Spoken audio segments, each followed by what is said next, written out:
Welcome everyone. I'm Alexander Mihalcha, and today we're joined by Surya Prasad, co-founder of Affinsys AI. Thank you for being here. Thank you. Before we dive in, could you give us a quick overview of what Affinsys AI does?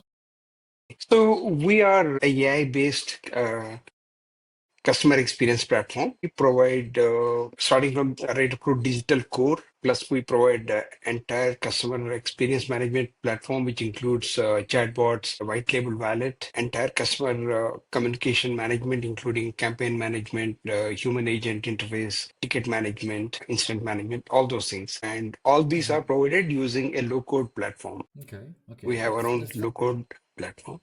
okay. That's fascinating. And what inspired you to create Affinsys AI? Was there a specific moment or experience that sparked this journey? It's interesting. So I'd been working in the core banking space for the last 25 plus years before we started this. Me and my co-founder Aditya, we worked earlier with Oracle. After that, I went to Accenture and then I had my own consulting practice, which ran for about 10 years.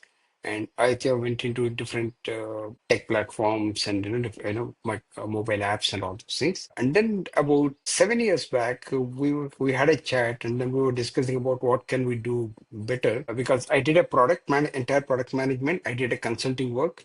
And we're trying to see, what are the gaps, and especially with the new AI and blockchain, all those things coming up, we're trying to see what can we do better with our experience in the banking industry and call center management, mobile banking, and all those things put together. Right. That's the genesis of how Affinsys AI came about. Okay, and what was your background before starting this venture? I worked with Oracle primarily. That was my biggest chunk. And before that, I worked with Citibank Technologies prior to that. And entire thing, I started with core banking development and implementation and support. I worked with a lot of people might be familiar with FlexCube. I worked with the two earlier versions of FlexCube. One was called Cosmos, and second one was called Microbanker. So I had a lot of experience in building up those platforms. Of course, Cosmos was pretty old. It started way back in late 70s and used by Citibank across 100 plus countries globally. So we have with that experience. So, and then when I moved out of Oracle, then I started a consulting practice, primarily focused on the core banking. We did about, I had implemented either with Oracle or with the consulting organization what we created, probably at about 30 to 35 countries were implemented core banking solutions. Not just the implementation, we did a consulting practice around vendor management, vendor selection, testing strategies, a lot of Okay. work around core banking, digital banking, Islamic banking. So that's been my experience prior to Affinsys. Okay, that's great. So let's go back to when you first started. What major challenges or gaps did you see in the market that made you think this needs to be solved? I think if we go back to my earlier days of working with core banking, that's mid 90s, I would say. A lot of things were still either mainframe or mostly mainframe solutions. And the need was again, the flat file based systems, terminals kind of a thing. And slowly the world was moving to client server. So that's the inflection point where we thought that we need to redo what we're running on Cosmos when they were working with Oracle. Earlier, it was called as a CITL and iFlex Solutions. There were two different names it had over a period of time. So we had re-architected the entire solution, keeping the framework of the solution as it is. Mhm. So the biggest challenge at that point was trying to move away from the mainframes and the terminals to more into more convenient UI experience kind of. That was what the thing was. And again, I mean, it looked like quite ancient. Looking at 90s, there were hardly any customer channels were open. It's mostly most core banking solutions are seen as a back office applications. Right, that was the world was just opening to probably at least in the late mid 90s. We had ATMs, nothing beyond that. There was no other way customer can interact Yeah, with the bank other than walking into a branch. So from where we are to where we are today, I mean, it's an entire paradigm change. right. And I have a curiosity about this. What's the biggest challenge banks face today when trying to modernize their systems while maintaining security and compliance? Good point. I think at the core of, at the heart of any core banking system, what banks would like to retain is the trust factor what the customers bring to the, banks bring to the customers.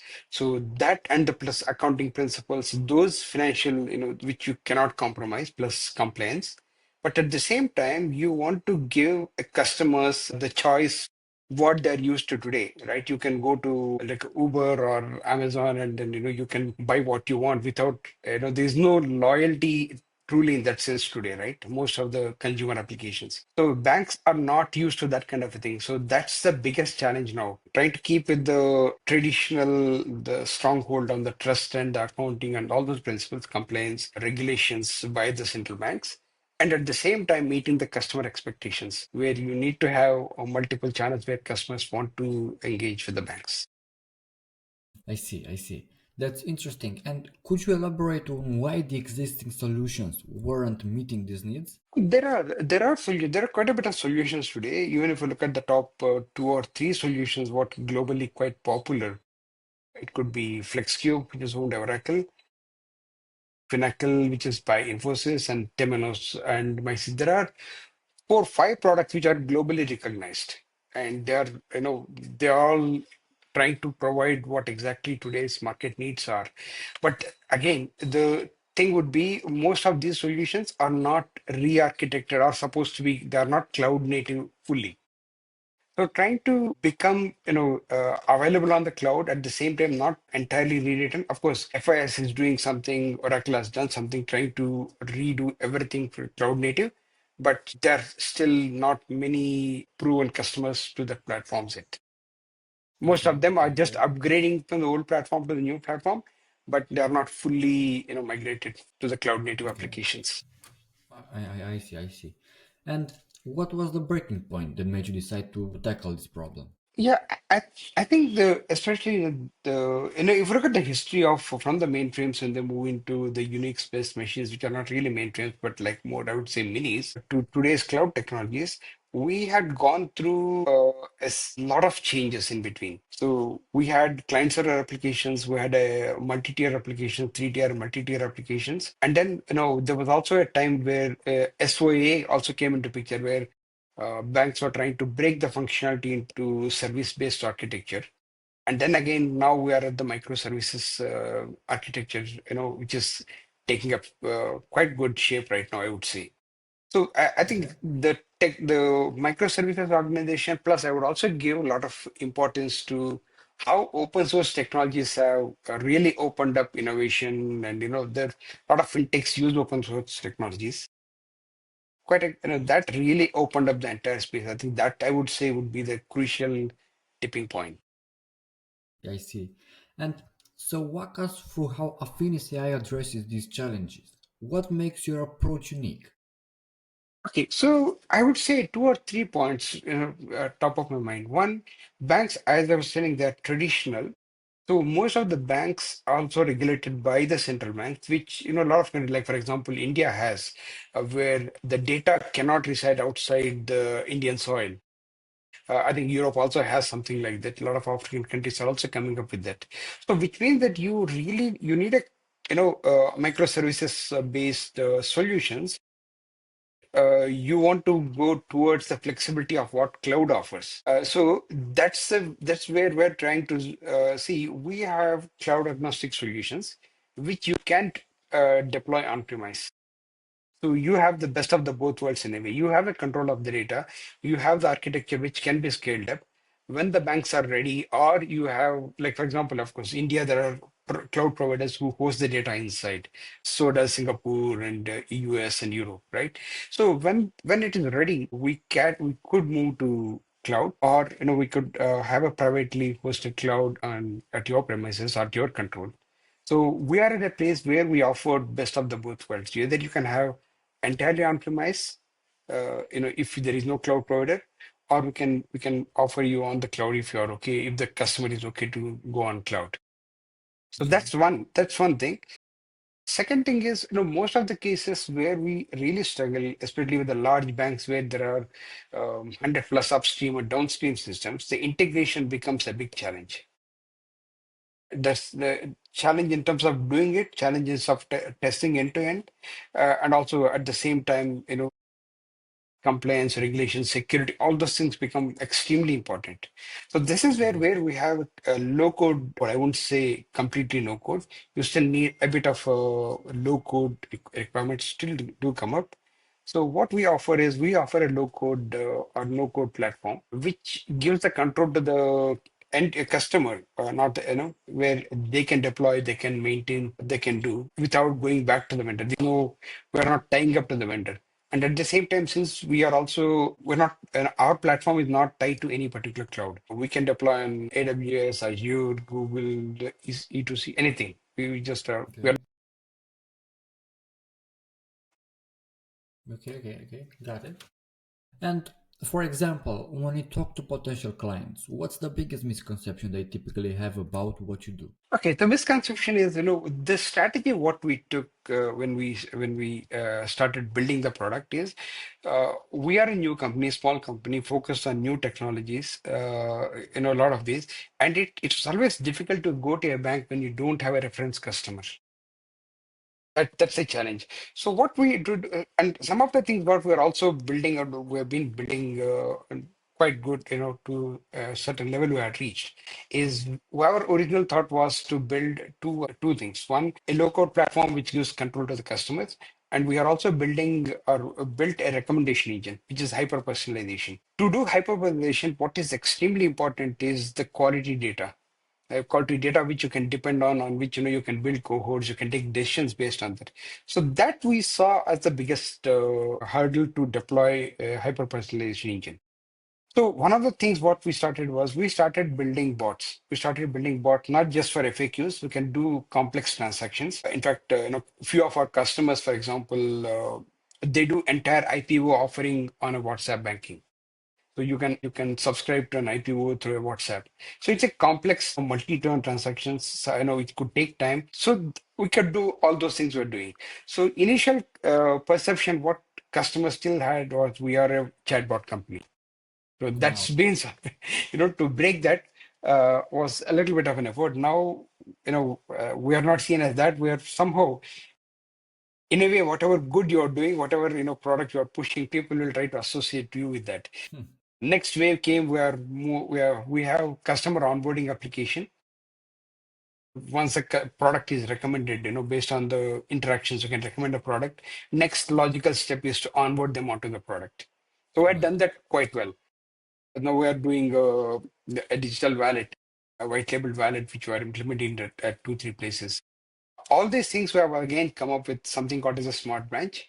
So we have a customer journey, let's say, built on a WhatsApp or a Facebook or a Messenger.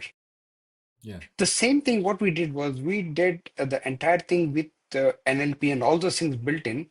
We offered as an web application to the bank, which they can use it for the tellers. So the journey is built once, but we treat branch as another channel. So the journey Yeah. can be deployed as an interactive and or as a SPA kind of single page application kind of a thing.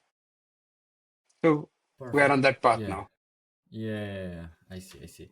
And could you also share a specific success story of a client who saw significant results using your solution? We have, I'm not sure if I can name the client. I'll probably give some hints. So, one of our biggest customers is based in UAE, one of the largest Islamic banks. They're using only WhatsApp banking right now, but they do pretty complex transactions. We have multiple customers in Africa where we're using an onboarding solution. We're using a smart branch solutions that are rolling out in multiple countries in Zambia, Zimbabwe, Malawi, multiple countries that are rolling out. We have customers in Asia Pacific region, in Philippines, Malaysia, and Papua New Guinea, where we are using this as a wallet and also as a smart branch application. Yeah. So we have customers across the globe, primarily most of them being in Middle East, Africa, Asia, and yeah, that's where our bigger customers are still. Okay. And looking at the broader industry, what key trends are you seeing emerge? Yeah, so after all this, what I'm seeing right now is there's a lot of buzzword around agents, right? AI agents is one of the largest, the buzzwords what is going on right now. That's where we are building up LLMs and the agents, the agentic flows. So these two we are building up, we're already integrated onto our platform.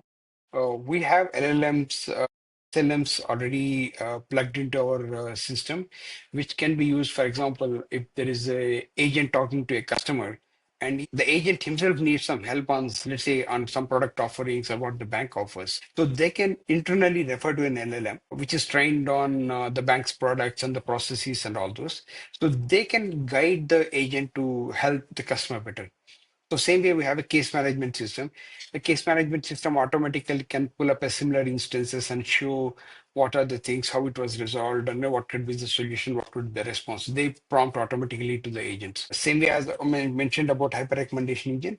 So based on the cohorts, the models can fine tune and suggest a response or suggest a campaign how to work. Like for example, if you're rolling out a campaign for Gen Z versus what you're looking at, let's say retired people, you don't want to send the same campaign, right? The campaigns can be tuned automatically based on your target audience. And also we have our analytics dashboard. It also has an interface where with a simple English, you can write your own queries. You don't really need to know SQL or something to, to do queries on your own. So these are the things what I see is coming up, taking up quite good traction. We are seeing not only with the product, generally industry is trying to adapt. And next thing what I see is the agent flows. So some of the things, what some of the processes what we run, I would say agents are not new in that sense. So we have our platform is built based on event-driven solution, event-driven architecture. So the similar kind of a thing, we're extending that what events, you publish an event, the other and the agent can receive that event and then perform an action independently on its own and then pass it on to next stage. So we're Okay. not just doing, like a service to service, we're actually the agents which can perform a task, notify the customers, and then, go to the next task. So that I see is where some of the new banking platforms are going to move to in near future. Okay, and how are these trends affecting how business operate in your space? It's good. It's in a way good because we have an R&D team. We are always on the cutting edge, so we know that there is always a pressure. But the balance comes when you really see what can really catch on, what can really make sense to the customers versus what is the buzzword. So we need to Yeah. separate out, right? That's the trickiest thing is how do you separate out what's the buzzword and what is the real value, what can bring it to the platform. Okay, okay. And if you could share a specific example of AI has dramatically improved the banking process you worked on? I would say one example I could cite is on onboarding, customer onboarding. The customer onboarding we have at multiple places. We have in Asia, Africa, Middle East, a lot of places we have customer onboarding solution. So one of the challenges is you want to make the onboarding process smooth and quick to the customer. But at the same time, you do not want to compromise on compliances and regulations and security aspects. You want to see the customer who is getting onboarded is a genuine person, right? Right. So and you don't want to fill up a lot of application, a lot of application, all those things, right? So, for example, what we do is that, for example, you upload your or you capture the national ID. From the national ID, you fill the data. Most of countries, of course, they do provide APIs to validate the NIDs. Call an NID and validate whether this is the customer or not, and then you cross verify, triangulate using whether this is a customer. You verify the face match, and also you do the liveness check to see whether it's actually a genuine person or if there is a fake. So the pain of regulatory compliances, all those things of security is taken care by a lot of by using AI technologies like deepfake detection, simple OCRs, face match, a lot of these technologies we use. So this is where we see a lot of we know one of our banks opened more than 80,000 accounts in one calendar year last year after going live, which is a big thing, right? If you manually try to do, a customer has to walk into your branch and do, it's not going to be that easy. And also we coupled this with our low code platform. What it does is it also does automatically, it will find out the risk ratings, not just with the data what customer has given. We also do checks with word check and all those things. We assess the risk rating, and we route the application automatically to the right people, whether it should go to the complaint officer, or if there's a business risk, you want to route it to the business approver Okay. to apply. So the entire process of what used to take probably 2 days now get can be done in less than half an hour. The customer can walk away with his account number. All right. So, what do you think most business owners are getting wrong when they're trying to address these specific problems with changes and challenges? So one, the expectation when I say AI, the lot of people also get a wrong notion that AI is everything works, everything is 100% accurate. You know, Mm, the AI, it's just not a programmatic logic, right? You feed the data, and the system predicts based on the past data, the current what's being inferred. It'll give you more or less like a ranking or a possibility of whether it's a good or bad. So yeah. some expectation that how can AI do this kind of a thing? People still think, but it's the data what you get out of the results, what you get out of an AI prediction is as good as the data what you can provide. So if you have a good quality data, not synthetic data, you obviously you get a better responses, better result than what people expect by using deploying a system with synthetic tested with a synthetic data. Okay. I think that's a misconception a lot of business guys have. So it is, a logical computer application versus AI. There is a gap between them, right? It's not you're not writing, you're not hardwiring or something like that. So that's probably a gap what business people seems to have an issue understanding. Okay. And what advice would you give to business owners who want to stay ahead of these changes? But still, I see that some of these things is actually what is also a very important is education and expectations, setting those two is an extremely important thing. What we try to do is that when we get into even the solutioning stage, we do a walkthrough, we explain what is to be expected, what is not to be expected. We do test cases, we demonstrate the test cases, we jointly build test data, test suites, test cases, just to know that the expectations are rightly set. Okay. And as you wrap up, what's next for Affinis AI? Any exciting developments on the horizon? Yeah, I think we're still a little, we have a little bit to, we're trying to with all the data what we have from each of these customers, we are trying to build a customer 360 solution. A solution is not new, the problem is not new, but at the same time, the way we are approaching is that we are trying to get as much of data what is hidden in the banking system, bring it out and use it to build a true customer. And plus, again, the agent, AI agents is one thing what we are trying to add more in near future. Right. And for listeners who want to learn more or potentially work with Affinis AI, what's the best way to get in touch? You can drop a mail. We could always we look for talent, and of course, in fact, incidentally, we also do trying to do a lot of podcasts internally, especially the tech podcast, where we're trying to encourage people to look tech differently than what is typically taught in universities. So we're trying to, bring up a problem and how we are addressing. We have a bunch of 2, 3 guys in our organization. We're trying to do little regular. We are always slow a bit. We're trying to do that to help the community, the tech community. And of course, we also do, by podcasts as a good media Yeah. where you can reach out to the business users to see what's the trends, what's coming up in the market, what are the challenges. The banks are opening to the customer. Opening, I mean, there are multiple channels you can reach banks at the same time, which also opens up to security concerns, right? Frauds, phishing, all those things. So I think those two areas, I think, is what we see a lot of education needs to go into the end customers and also to the banks to say what are the risks in the in the current trends of technology, where earlier what used to take one day to or maybe 2 days to do a transaction, now the transactions are done at the with the fingertips in no time. So which means there is a possibility that the risk also, frauds can be done at the same pace, right? So that's Yeah. that's where I think we're trying to build more secure solutions. That's our target. Okay. Okay. Okay. So thank you for sharing those insights about you, about your company, and about the all stories. And thank you for this amazing podcast session. Pleasure. Thank you. Thanks, Alex. Okay, so this is for the this episodes, and see you next time. Thank you. Bye.